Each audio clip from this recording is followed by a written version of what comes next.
Well, folks, how about that debate? Boy, wasn't that fun.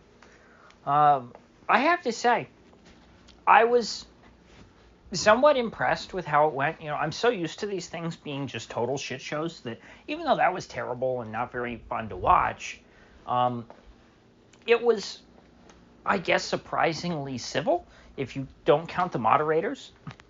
It's pretty pathetic that I mean, I know this has been the case for much longer than I've been alive, but I mean the media is so aggressive towards Republican candidates that the Democrat on stage debating against the Republican comes across as much less hostile than the so-called journalists.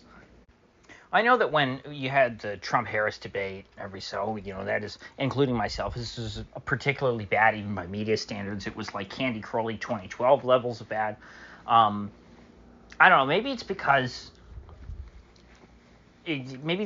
of the gender thing, the gender difference of it being two men on stage and then two women moderators.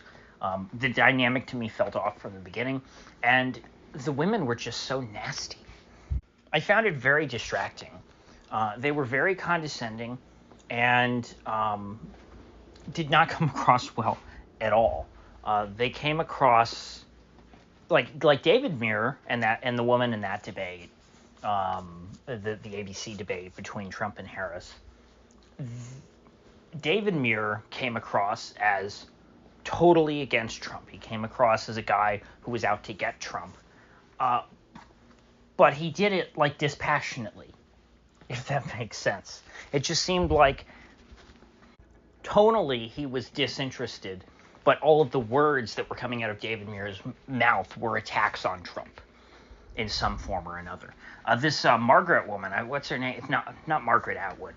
Who is Margaret Atwood? Was Margaret Atwood the author of Handmaid's Tale? Is that where I get know that name from anyway? This woman's name was... Oh, wait, no. Margaret was the other one. The one with the bug eyes is the one who I think was Nora O'Donnell. That was her name. They really should have let Major Garrett moderate this debate. I don't know why they didn't. He's clearly like the most qualified guy at CBS to do something like this.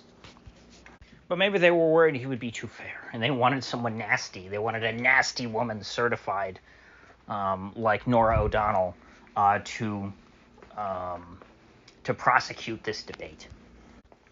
And so, with that out of the way, the two candidates up on stage, Vance did about as I expected. He did exceedingly well, as he should. This is his strong suit. He's in his element here. He is a good public speaker. That is why people wanted him to run for Senate in the first place. He's just telegenic. He comes across well. And so I think that would translate to people watching this debate who have never heard of Vance or never seen Vance before. I think that it was a good first impression that he would have made on any of the people who are truly undecided, which 99% of people at this point who say they're undecided are lying. They just want to seem like they're more intelligent. They go like, oh no, I think very carefully about this stuff. I really take my vote seriously. But in reality, they know exactly how they're going to vote. But for those very few gettable voters out there, I think he did a good job. And so, aside from trying to pick off, literally one or two undecided voters in this country, the point or the goal in a debate like this for J.D. Vance should be not to screw up and not to create any bad news stories for yourself later. Because as the Republican candidate, hey, if you screw up and you say anything embarrassing in this debate, they're going to, the media is going to try and talk about it for a week. They're going to try and stretch it out as much as they can.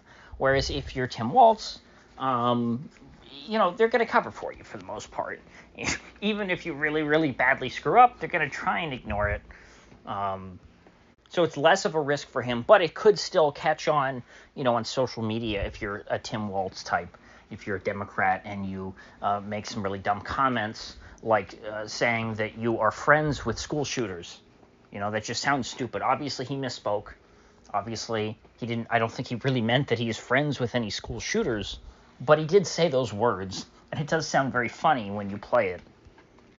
Whether in context or out of context, because in context, the statement still sounds goofy. It's so goofy that it went right over my head when I was watching live. I saw people talking about it afterwards on Twitter, and I'm like, wait, he said that? And I clicked on it. It's like, oh yeah, I heard that. It didn't register with me because it was so off the wall. But Walz could have done worse, I guess. Apparently, he was a high school debate coach, so knowing that, my expectations for him would have been actually a little higher than this. But he didn't totally implode. He didn't look good the whole time, but for the most part, he was able to speak, and like get his lines out. He was able to deliver what he was trying to say, and he did a good job lying about the fact that that the law that he signed in his home state of Minnesota allows abortions to be performed up until the day of birth, and draws no line to where abortions must end and births, begin. So theoretically, in Tim Walz's Minnesota, you can have, a woman who's 9 months pregnant go into labor, deliver the baby, and just choose to throw the baby in the garbage and call it an abortion. Tim Walz said, no, that's not true. Donald Trump lied about me. And of course, the two media moderators, knowing full well that they are lying, backed him up and said, oh yes, it's already been debunked. There are no 9-month abortions in Minnesota, even though objectively that is true, they were happening. And then the state of Minnesota decided to stop recording, when recording abortions and keeping records of when in the pregnancy they were performed. So just because they no longer record it doesn't mean it doesn't happen. It means it is happening, and they don't want there to be a record of it. They are literally just erasing the lives of these children from history, pretending that they never existed. That's how sinister the state of Minnesota is under Tim Walz. He is a demon. People let that be known. There's no redeeming that. There is no, we disagree on when life begins. It's like nobody disagrees that a baby that is born after 9 months isn't a baby. There is no clump of cells at that point. Like, it's abundantly clear. And it can live just fine by itself outside of the womb. And so at that point, that he just believes in infanticide and thinks that that is okay. Unfortunately, a lot of Americans either don't care about that or think it's okay, because it's easier to just think that way. So I don't think he'll really be punished for saying that. I think people really just judge these debates on how the candidates look and how they talk and stuff like that. The totally superficial stuff. And on that, Vance clearly outperformed Walz. Walz had bug eyes the whole time. He looked like Don Rickles. He was just, of course he has that hairline, which is, it's not his fault. I don't blame a guy for going bald. I will, I would shave my head before I get to the point that Tim Walz is at, but I'll be there one day. I don't have great genes as far as that's concerned. But I'm also not running to be vice president. And things like that, unfortunately, hurt you much more than saying that you're pro-infanticide. And so Walz didn't look good. He was jumpy. When he was asked, I was shocked at how rattled he was by this question, where they said, hey, Governor Walz, you said that you were in Hong Kong on the day of the Tiananmen Square massacre, but that occurred in March of 1989, and records show that you were in Hong Kong in August of 1989. Would you like to clarify, that story? And Walz just jumped all around, and he said everything that he could say without saying, hey, I got the date wrong. I misremembered that. It was 35 years ago. Oops. That would have been the easy thing to say. And I don't think anybody would have cared, but for some reason he insisted on, trying to lie without directly lying. And it just drew a lot more attention to it. Like when they asked it, I thought, oh, this is a dumb question. Who cares? And then he went and answered, and he just danced around the question. I'm like, oh my god, is this actually like a serious issue? Why is he being so, why is he deflecting so much?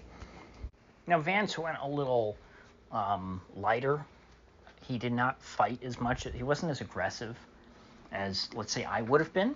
I don't think that that's necessarily a bad strategy, I guess, but I mean, I would have pushed on a lot of these issues. I would have questioned the premise more. But given what he was going for, his responses were well delivered. I mean, like the climate change thing stood out the most to me. It's like, can we just call climate change a hoax already? My God, please. I mean, what he said, because here's the thing, his answers weren't incorrect. They just, to me, they didn't land. It's like, let's attack the premise a little more. Let's be a little more combative. But anyway, overall, no damage was done. Anyone who was open-minded, I think, would come away with a good impression of Vance. And ultimately, though, VP debates just don't move the needle. It was an interesting exercise. Glad it happened. And I think that's about it. I think that's about all of the discussion that the VP debate deserves. So with that said, I'll see you folks back here in the next one.